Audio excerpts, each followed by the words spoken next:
Hello everyone, welcome back to my channel notes mania by Shanaya ma'am. आज मैं आपके लिए क्लास 10th का इंग्लिश रिवीजन टेस्ट लेकर आई हूँ। This test is based on previous year question paper.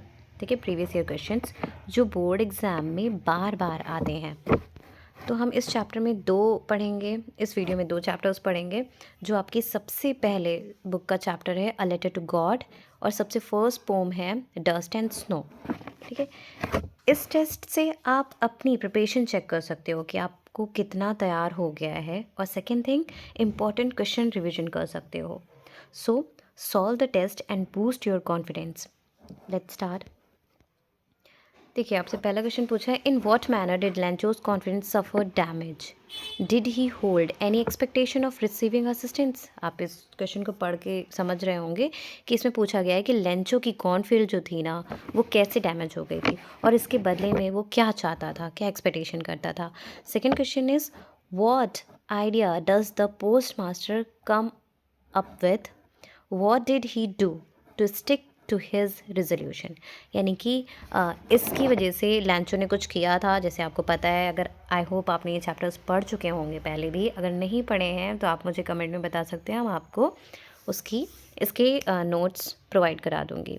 हाँ, तो हम थे यहाँ पे कि इसके लिए पोस्ट मास्टर ने क्या, उसके दिमाग में क्या आइडिया आया और उसने इसको सॉल्व करने के लिए क्या क्या किया। Third question is, explain the irony in the chapter a letter to God. यानी कि आपको बताना है कि इसमें ऐसी कौन सी आयरनी थिंग्स मीन्स होता है जो अनएक्सपेक्टेड हो जाती है, जो हम मतलब इम्पॉसिबल थिंग होती है रियलिटी में, रियल लाइफ में। तो इसमें ऐसे कौन से इंसिडेंट थे जो आयरनी शो करते हैं। तो जैसे आप बता सकते हो कि फर्स्ट है हमारा लेटर का जो अटमोस्ट फेथ था गॉड में, कि मतलब भगवान मुझे पैसे भेजेंगे ही भेजेंगे। और दूसरा ये कि कोई ऐसा इंसान जो अपने कलीग से और खुद से अपनी सैलरी का कुछ पार्ट किसी की हेल्प करने के लिए देगा, वो भी उसको बिना कुछ बताए। ठीक है, आज के टाइम पे तो ऐसा बिल्कुल भी पॉसिबल नहीं है। Fourth question is, how far would you agree that one's positive can bring in a spark of brightness even in adverse circumstances? ठीक है, यानी कि आप ये बता सकते हो आपको कैसे, क्या आप इस बात से अग्री हो कि कोई भी एक छोटी सी पॉजिटिविटी हमारी लाइफ में बड़े से बड़े स्पार्क, बड़ी से बड़ी ब्राइटनेस ला सकती है। तो इस पे आपको पूरा बताना होगा। तो दूसरा क्वेश्चन हम देखते हैं जो हमारे डस्ट एंड स्नो पोम पे बेस्ड है। Read the following extracts and answer the questions. तो पोम का पैरा हम पढ़ लेते हैं। The way a crow Shuk down on me the dust of snow from a hemlock tree has given my heart a change of mood. तो इसमें आपको बताना है, देखिए आपको कुछ दिए हैं फिल इन द ब्लैंक्स। तो फिल इन द ब्लैंक्स में दिया है, shaking down the dust of snow gave the speaker a change of heart by. अब ये बताना है कि उसका हार्ट कैसे चेंज हो गया था। फिर how does the next question, how does the interaction between the natural elements crow, snow, hemlock tree contribute to the speaker's emotions transformation in the poem?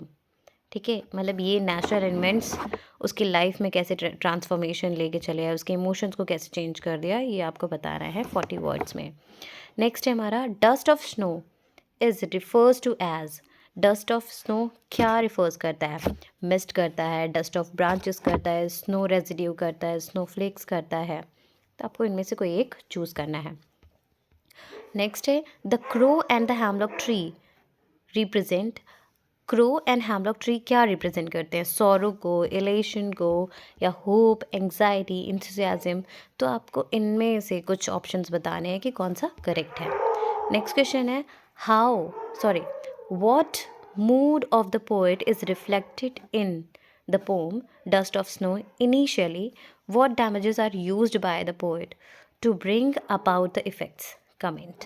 ठीक है, आपको बताना है कि इस जो डस्ट ऑफ स्नो पोम है ना, उसमें जो पोएट का मूड था वो पहले कैसा था, और उसके साथ ऐसा कौन सा इंसिडेंट हुआ जिससे उसका मूड पूरी तरीके से चेंज हो गया है। In the poem dust of snow the hemlock tree and the crow hold specific meaning.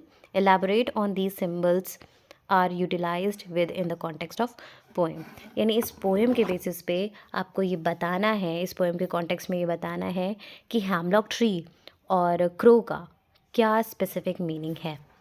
सो ये थी आपकी पूरी video. Thank you for watching. अगर ये रिवीजन टेस्ट आपके लिए हेल्पफुल रहा देन लाइक कीजिए, शेयर कीजिए अपने फ्रेंड्स के साथ और सब्सक्राइब कीजिए for more PYQ based revision test. Clear concept, better results. See you in the next video.